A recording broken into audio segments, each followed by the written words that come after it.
All right, let's go to Africa. So it's 1960 here in the center of Africa, a country called Congo.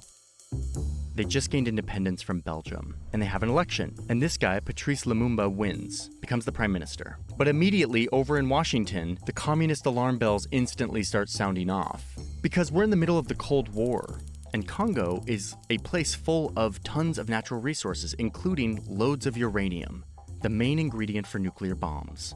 This is at a time when Americans are keeping gas masks next to their bed and have hordes of canned goods in their basements. And officials in Washington can't risk Congo falling into the influence of the Soviet Union. So they start focusing on this prime minister. The CIA director called him, quote, an urgent and prime objective that should, quote, be a high priority of our covert action.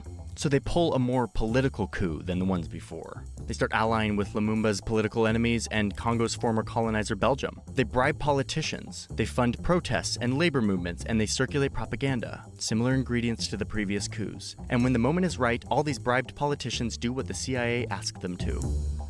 They remove Lumumba from power, and the CIA is right there giving money and intelligence and advice to the new government. This political solution was actually not the first try. The CIA had tried to assassinate Lumumba in the past, but all of those attempts failed, which is why they turned to hijacking and manipulating Congolese politics, a brand new democracy, supporting the people who would eventually go on to put Lumumba in front of a Congolese and Belgian firing squad, making this effectively a political assassination, supported from an ocean away. And yet there's so much gray area in these coups. In this case, it's really tough to prove that the CIA's support was the key factor in Lumumba's assassination. It's debated to this day.